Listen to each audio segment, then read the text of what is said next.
बिस्मिल्लाहिर्रहमानिर्रहीम। अस्सलाम वालेकुम। प्रोग्राम इख्तिलाफ राय के साथ मैं हूँ इफ्तिखार काज़मी। और सुप्रीम कोर्ट ने बड़ा फैसला सुना दिया और डिप्टी स्पीकर की रूलिंग को गैर आइनी करार दे दिया है। हुकूमत कानूनी जंग हार गई है और अपोजिशन ये कानूनी जंग जीत गई है। इमरान खान की जानिब से असम्बलियाँ तोड़ने के अमल को भी गैर कानूनी करार दे दिया है।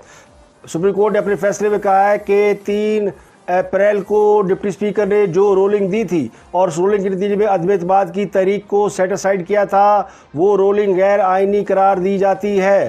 तो सुप्रीम कोर्ट ने पार्लियामेंट का 3 अप्रैल वाला स्टेटस बहाल कर दिया है और स्पीकर को 9 अप्रैल को कौमी असम्बली का इजलास बुलाने की हिदायत की गई है। असम्बली की तहलील को भी गैर आइनी करार दिया गया है और चीफ जस्टिस उमर अता बंदयाल ने की ज़ेर सरबराही 5 रुकनी बेंच ने यूनानिमसली ये फैसला दिया है कि आइन को वायलेट किया गया है, आइन शिकनी की गई है और इसमें जो रूलिंग दी गई थी तहरीक अदम एतमाद को रोकने के लिए डिप्टी स्पीकर कासिम सूरी की जानिब से वो कतई गलत थी। और 3 अप्रैल के बाद जितने इक़दाम अब तक हुकूमत ने किए हैं वो तमाम इक़दाम कालअदम करार दे दिए गए हैं। निगरान हुकूमत का फ़ैसला भी कालअदम करार दिया गया है और सदर मुल्क ने जितने फ़ैसले किए या जितने इक़दाम किए हुकूमत को तहलील किए जाने के बाद वो सारे गैर आइनी करार दे दिए गए। तो अपोजिशन को यानी 3 अप्रैल का जो स्टेटस था हुकूमत का वो बहाल कर दिया गया है। तो अपोजिशन को ये बड़ी कामयाबी मिली है। सुप्रीम कोर्ट ने यह भी फैसला किया कि तहरीक अदम एतमाद पर हफ्ते को सुबह 10 बजे वोटिंग कराई जाएगी। यानी अब ये मामला हफ्ते को सुबह 10 बजे इजलास बुलाकर तहरीक अदम एतमाद पर वोटिंग तक यानी ऑर्डर कर दिया गया है। तो ये बड़ा फैसला सुप्रीम कोर्ट का सामने आ गया है जिसमें असम्बली बहाल है, अदम एतमाद की तहरीक भी बहाल कर दी गई है। और सुप्रीम कोर्ट ने ये यूनानिमसली फैसला दिया 5-0 के मुकाबले में, यानी 5 जजों का मुतफ़िका तौर पर ये मानना था कि तहरीक अदम एतमाद को यानी जब वो पेश हो जाती है और उसको सेटिस्फाइड नहीं किया जा सकता, उसको मुस्तरद नहीं किया जा सकता।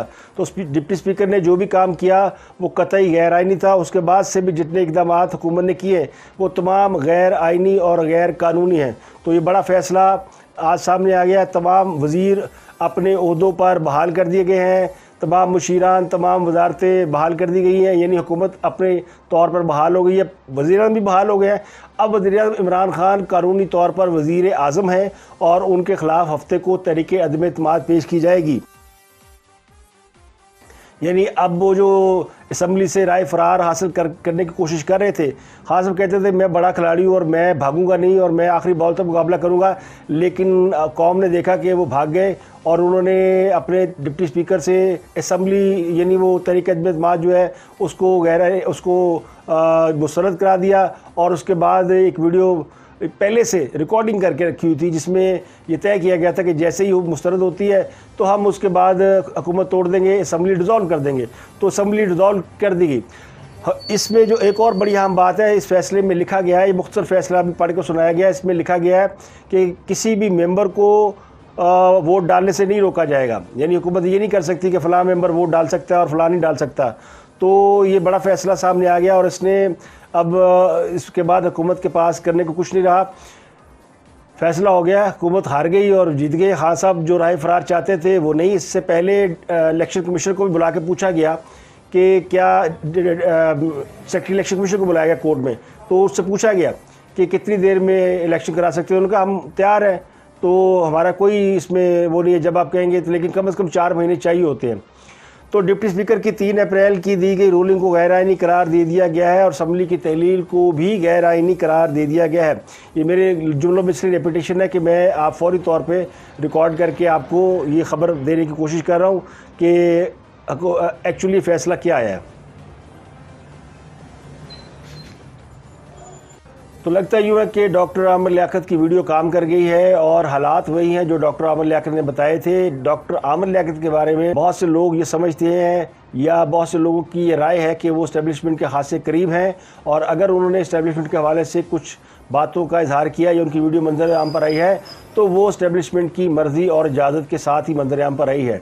और इस वीडियो के मंजर-ए-आम पर आने के बाद और डॉक्टर आमिर लियाकत के इंकशाफात के बाद सूरत हाल बहुत तब्दील हो गई है और लगता है कि इस्टेब्लिशमेंट ने इस बात का सख्त बुरा मनाया है कि खान साहब फ़ौज के सरबराह को बदलने की कोई साजिश कर रहे थे। और ये पहली बड़ी गवाही है जो कि मेंबर पार्लियामेंट की सूरत में सामने आई है।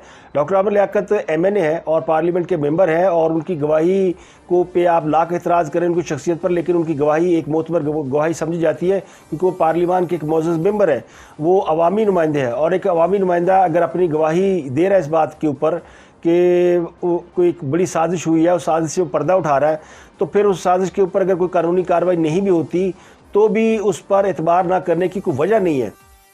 तो लगता यूँ है कि ये मामला अब यानी जिन लोगों ने सोचा था कि खान साहब को सेफ पैसे दे दिया जाए, फेस सेविंग दे दी जाए, वो 6 महीने मांग रहे हैं उनको दे दिए जाए। और क्योंकि इलेक्शन कमीशन से पहले भी इस बात का अंदिया दे चुका है कि उसको इलेक्शन की तैयारी के लिए 4 से 7 माह का अरसा दरकार है। अब भी आज भी इलेक्शन कमीशन ने यही बात जो है यानी सदर पाकिस्तान के ख़त के जवाब में कही कि वो इलेक्शन के लिए फ़ौरी तौर पर तैयार नहीं है। इलेक्शन कराने के लिए उन्हें कम से कम 4 महीने फ़ौरी चाहिए और 7 महीने का अरसा दरकार है इलेक्शन कराने के लिए। तो इलेक्शन कमीशन के जवाब के बाद ये बात तो वाज़ह हो गई कि वो जो 6 महीने के लिए मोहलत मांगी जा रही थी वो इलेक्शन कमीशन के इंतजामात और इंसराम को देखते हुए मांगी जा रही थी, जिस पर मुख्तलिफ हल्कों ने किसी हद तक इत्तफाक कर लिया था कि हुकूमत नए इंतखाबात में चले जाए और इलेक्शन 6 माह बाद करा दिया जाए। लेकिन अपोजिशन इस तजवीज़ पर राज़ी नहीं हुई थी, जिसके बाद ये मामला पार्लियामेंट के अंदर अदम एतमाद को यानी अदम एतमाद की रूलिंग को गैरानी करार देकर निपटा दिया गया। और फिर जैसे अदम एतमाद को स्पीकर ने फारिग किया, डिप्टी स्पीकर ने यानी वज़ीर-ए-आज़म ने असम्बली तोड़ने का ऐलान कर दिया। अब ये सारी चीज़ें पहले से प्री प्लान थी और तयशुदा तरीके से की गई थी और कहने वाले कहते हैं इस सिलसिले में बहुत सी ताकत हल्कों को एतमाद में लिया गया था, लेकिन वो हालात कभी सदा एक से नहीं रहते। ये इक़्तिदार की गुलाम गर्दिशों में हालात बड़ी तेज़ी से यानी सूरत हाल लम्हा बलम्हा बदलती है। तो कल तक यूँ लग रहा था कि खान साहब की हक़ में जा रही है सूरत हाल और आज ये सूरत हाल किसी और के हक़ में जाती हुई नज़र आती है। इसके अलावा खान साहब की तो वाहिद ख्वाहिश ये है कि उनको इक़्तिदार से ना निकाला जाए और अगर उन्हें निकाला जाए तो उनके मुखालिफिन इक़्तिदार में ना आए। अगर वो आ जाते हैं तो फिर उनके लिए मुश्किलात होगी, उनके ऊपर मुकदमात होंगे, उनको अदालतों में घसीटा जा सकता है, उनके ऊपर केस खोले जा सकते हैं। तो इस सारी सूरत हाल के पेश नज़र वो अपने कार्ड्स खेल रहे थे और उन्हीं कार्डों पर चल रहे थे। लेकिन अब ये सूरत हाल के बाद यानी खान साहब ने एक और बैकअप प्लान किया हुआ है कि उन्होंने 140 अरकान के इस्तीफ़े तैयार किए हुए हैं, उनकी जमात के जितने लोग हैं उनसे उन्होंने रिज़ाइन लेके रखे हुए हैं। और मुमकिन है जब मैं ये व्लॉग आपके पास आ रहा हो तो वो ये इस्तीफ़े भी दे दें, तो इस्तीफ़ों का ऑप्शन उनके पास मौजूद है। तो वो किसी सूरत भी नहीं चाहते कि ये असम्बली आगे चले और इसमें कोई और हुकूमत में आए। उनके लिए सबसे बेहतर जो सूरत हाल है वो निगरान सेटअप या फिर वो खुद हुकूमत में रहें। कर लिया था। अदालत ने यह केस आज खुद नोटिस के तहत लिया था। चीफ जस्टिस पाकिस्तान की सरबराही में justice Ijazul Hasan, justice Munib Akhtar, justice Mazhar Alam Miankhel और जस्टिस जमाल खान मंदुखेल पर मुश्तमिल 5 रुकनी लार्जर बेंच ने इस केस की समाअत की। समाअत मुकम्मल होने पर चीफ जस्टिस पाकिस्तान उमर अताब बंदयाल ने कहा था कि इस केस का फैसला शाम को सुनाएंगे। फैसला सुनाने से कबल इलेक्शन कमीशन के हुकाम को भी तलब कर लिया गया, जिस पर secretary election commission supreme court पहुंचे। सुप्रीम कोर्ट के एतराफ़ की सिक्योरिटी सख्त कर दी गई थी, जबकि गैर मुतल्लका अफराद को सुप्रीम कोर्ट में आने से रोक दिया गया, जिसके बायस वकला और पुलिस के दरमियान हाथापाई और धींगा मुश्ती हुई, जिसमें कुछ लोग ज़ख्मी भी हुए। आज खुद नोटिस केस की समाअत में इससे कबल सुप्रीम कोर्ट में हुकूमती मौक़िफ़ को इस बात से बड़ा धचका लगा था जब चीफ जस्टिस पाकिस्तान उमर अताब बंदयाल ने डिप्टी स्पीकर की रूलिंग को गलत करार दे दिया था। और उससे भी ज़्यादा दिलचस्प सूरत हाल उस वक्त पैदा हुई जब अटारनी जनरल डिप्टी स्पीकर की रूलिंग का दिफा करने से दस्तबरदार हो गए। तो चीफ जस्टिस ने अपने रिमार्क्स के दौरान कहा कि एक बात तो हमें समझ आ रही है, बल्कि नज़र आ रही है कि रूलिंग गलत है। अब अगला कदम क्या होगा उसका फ़ैसला कौमी मफाद और अमली मुमकनात को देख कर ही करेंगे और इसी तरीके से आगे चलेंगे। आज हुकूमती वकील अदालत में पेश हुए, जिसमें ज़फ़र अलवी जिसमें बैरिस्टर अली ज़फ़र सदर मुमलकत आरफ अलवी की जानिब से पेश हुए, जबकि इम्तियाज़ सदीकी वज़ीर-ए-आज़म की जानिब से पेश हुए और बैरिस्टर नई बुखारी पेश हुए स्पीकर और डिप्टी स्पीकर की जानिब से। तो हुकूमती मौक़िफ़, आज हुकूमत के मौक़िफ़ का दिन था और हुकूमत ने अपने मौक़िफ़ के ऊपर हुकूमत की तरफ से तीनों वकला ने अलग अलग दलाइल दिए। तो बैरिस्टर अली ज़फ़र ने रोस्टरम पर आकर कहा कि वो 10 मिनट में अपने दलाइल मुकम्मल कर लेंगे, लेकिन एडवोकेट जनरल पंजाब ने अदालत के रूबरू कहा कि एक डिक्टेटर ने कहा था कि आइन 10 से 12 सफ़ों की किताब है जिसको मैं किसी भी वक्त फाड़ सकता हूँ। इस पर चीफ जस्टिस उमरता बदयाल ने तंबीह की कि हम पंजाब के मसाइल में नहीं पढ़ना चाहते, इसलिए तकरीर ना करें। तो पंजाब असम्बली का चर्चा आज अदालत में भी होता रहा। जस्टिस मदर आलम ने कहा कि कल टीवी पर भी दिखाया गया था कि पंजाब असम्बली में खारदार ताले लगा दी गई हैं। आज़म नज़ीर तारा ने कहा कि असम्बली को ताले लगा दिए गए हैं, तो मेंबरान असम्बली कहाँ जाएँ। चीफ जस्टिस ने कहा कि लाहौर हाई कोर्ट का मामला, पंजाब का मामला लाहौर हाई कोर्ट देखेगी, हम सिर्फ कौमी असम्बली का मामला देख रहे हैं, खुद फरीक़ैन आपस में बैठकर मामले को हल करें। जस्टिस मज़हर आलम ने इस्तफसार किया कि क्या असम्बली को इस तरह सील किया जा सकता है, पंजाब में आप लोग ये क्या करें। जस्टिस उमरता बदयाल ने पूछा कि मौजूदा केस में असम्बली कार्रवाई का असर बाहर नहीं हुआ। जस्टिस मज़हर आलम मियाँ खलील ने जवाब दिया, कोई भी गैर आइनी इक़दाम पार्लियामेंट में होता रहे, इसको तहफ़्फ़ुज़ हासिल है, हम आइन की हिफाजत के लिए बैठे हैं। जस्टिस जमाल मंदुखेल ने दरियाफ्त किया, अगर पार्लियामेंट में कोई गैर आइनी हरकत हो रही है तो इसका कोई हल नहीं है। बैरिस्टर अली ज़फ़र ने कहा कि ये मसला पार्लियामेंट को हल करना, मसले को हल करने के लिए आवाम के पास जाना है। फैसला महफूज करने से कबल चीफ जस्टिस ने रिमार्क्स दिए थे कि सियासत में सबका एहतराम है, लेकिन कौम क़यादत के लिए तरस रही है। तो एक बात वाज़ह नज़र आ रही है कि स्पीकर की रूलिंग गलत है, लेकिन देखना यह कि अब इससे आगे क्या होगा। असम्बली बहाल होगी तो भी मुल्क में इस्तेहकाम नहीं होगा, लेकिन इस मुल्क को इस्तेहकाम की ज़रूरत है, जबकि अपोजिशन भी इस्तेहकाम करने का कहती है, तो कौमी मफाद को भी हमने देखना है। अटार्नी जनरल खालिद जवेद ने कहा कि वो उस रूलिंग का दिफा नहीं कर रहे, लेकिन उनका कहना यह था कि मेरा मुद्दा या मेरा मौक़िफ़ नए इंतखाबात है। जस्टिस जमाल मंदुखेल ने रिमार्क्स दिए कि अदालत ने हालात और नताइज को देख कर फैसला नहीं करना, अदालत ने आइन को मद्देनज़र रख कर फैसला करना है। कल कोई स्पीकर आएगा और अपनी मर्ज़ी से कुछ भी करेगा, कोई भी फैसला देगा, तो फिर अदालत ने नहीं देखना कौन आएगा कौन नहीं आएगा, हम नताइज पर नहीं जाएंगे। बिलावल भुट्टो भी अदालत में पेश हुए, तो चीफ जस्टिस ने उन्हें रोस्टरम पर आने के लिए कहा। अदालत में बिलावल भुट्टो ने कहा कि हुकूमत बनाना हमारी तरजीह नहीं है, डिप्टी स्पीकर की रूलिंग गैर आइनी है। इस गैर कानूनी रूलिंग ने वज़ीर-ए-आज़म की जमहूरियत पर सवाल उठा दिए। हम हुकूमत बनाकर इंतखाबी इस्लाहात चाहते हैं। चीफ जस्टिस ने कहा कि क्या इंतखाबी इस्लाहात की कोई तजवीज़ मौजूद है, क्या वो टेबल हुई, क्या इंतखाबी इस्लाहात के लिए कोई बिल जमा कराया गया। हमें पता है कि आपके और आपके ख़ानदान ने जमहूरियत के लिए कुर्बानियाँ दी हैं, आपकी सेनेट में जो इंतखाबी इस्लाहात की तजवीज़ हैं वो मंगवा लें। बिलावल भुट्टो ने कहा कि हमने तजवीज़ सेनेट कमेटी में जमा कराई हुई है। चीफ जस्टिस ने कहा कि आपका बहुत शुक्रिया, आपने ज़बरदस्त बात की, आप पहले आदमी हैं या वाहिद आदमी हैं जिनके चेहरे पर मुस्कुराहट नज़र आती है।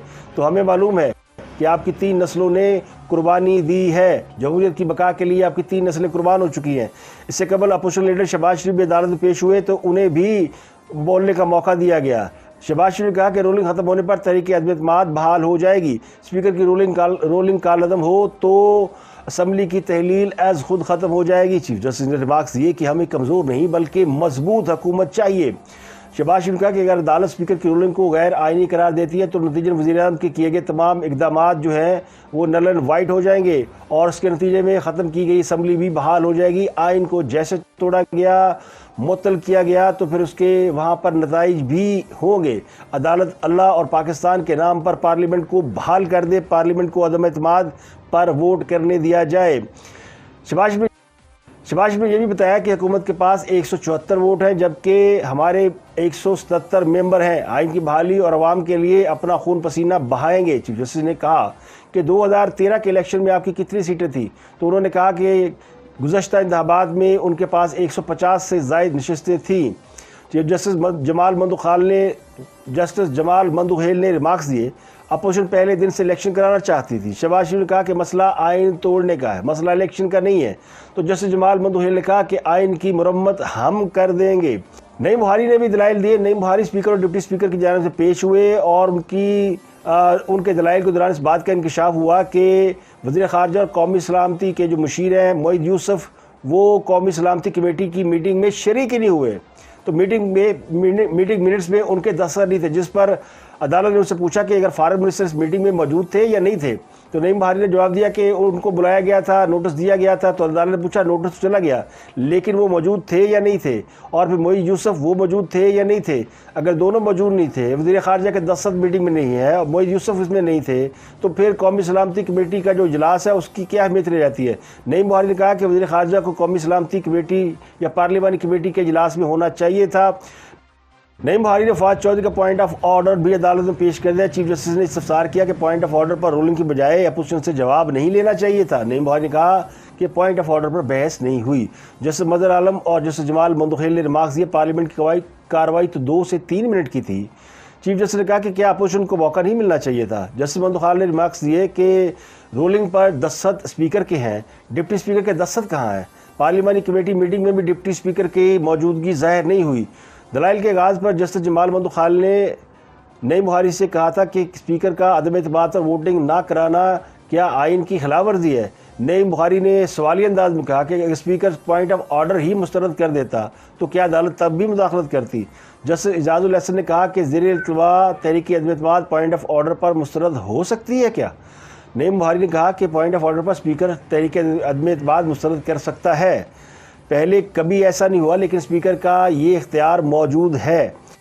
तो चीफ जस्टिस ने इस पर मार्क्स दिया कि बाजार आर्टिकल 95 की खिलाफवर्जी हुई, अगर किसी दूसरे के पास अक्सरियत है तो क्या तो हुकूमत इलेक्शन अनाउंस कर दे। इलेक्शन कराने पर कौम के अरबों रुपये खर्च होते हैं, हर इलेक्शन से कौम का हर बार इलेक्शन से कौम का अरबों रुपये का नुकसान होता है।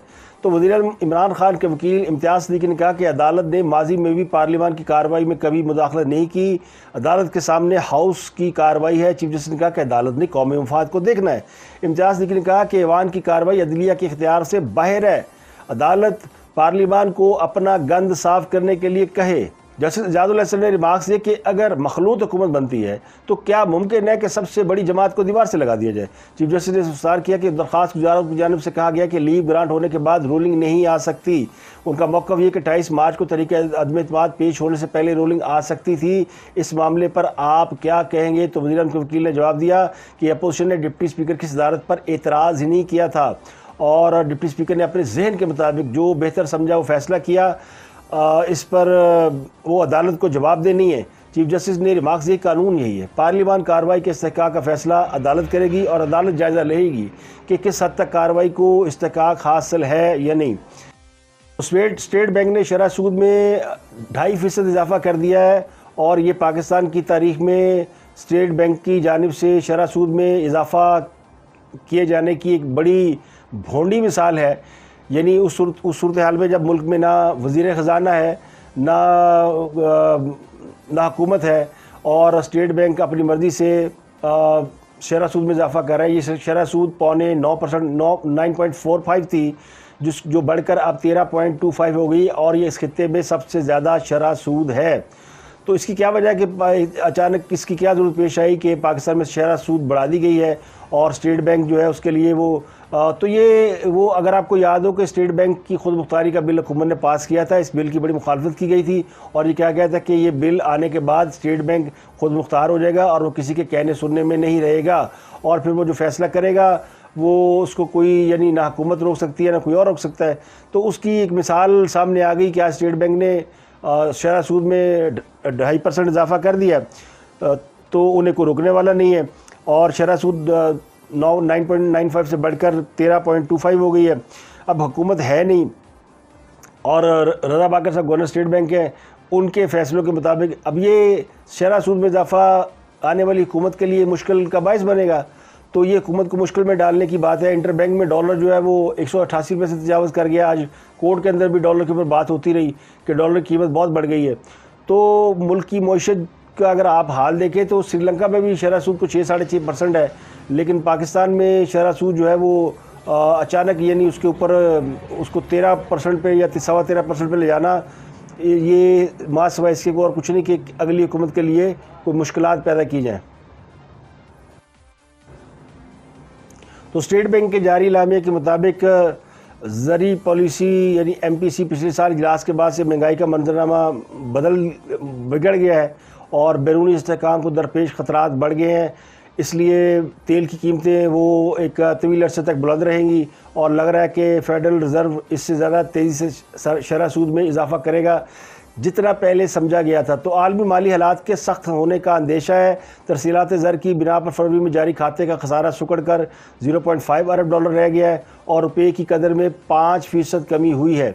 स्टेट बैंक का कहना यह है कि औसत महंगाई की पेशन गोइयों में इजाफा हो चुका है और पेशन गोई के मुताबिक माली साल 2022 में महंगाई 11% से ऊपर होगी और माली साल 2023 में जाके ये महंगाई किसी हद तक कम हो जाएगी।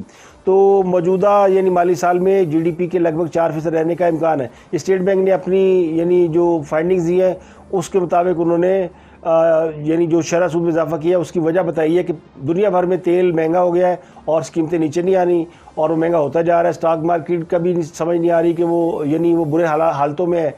रुपया मुसलसल यानी वो डिप्रेशन में जा रहा है और उसमें कमी हो रही है।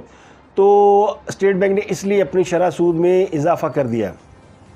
तो अगर खुद मुख्तार ना होता स्टेट बैंक और ये किसी हुकूमत को जवाबदेह होता तो फिर इसको नई हुकूमत के आने का इंतज़ार करना पड़ता। लेकिन स्टेट बैंक ने आज खुद जिस तरीके से इसमें इजाफा किया है उससे वो स्टेट बैंक की खुद मुख्तारी के ऊपर अब सवाल उठेंगे कि क्या स्टेट बैंक ने जो एकदम 2.5% शरह सूद बढ़ाई है क्या वो इस बात के पेश नज़र बढ़ाई है कि उन्हें पता चल गया कि खान साहब अब हुकूमत में नहीं है तो अगली हुकूमत जो आएगी उसके लिए मुसीबतें पैदा की जाएँ, उसके लिए मुश्किलात पैदा की जाएँ ताकि वो आते ही माली बहरान में गिरफ्तार हो जाए। तो आज के लिए इतना। अपना और गिरदुनवा के लोगों का बहुत ख्याल रखिएगा।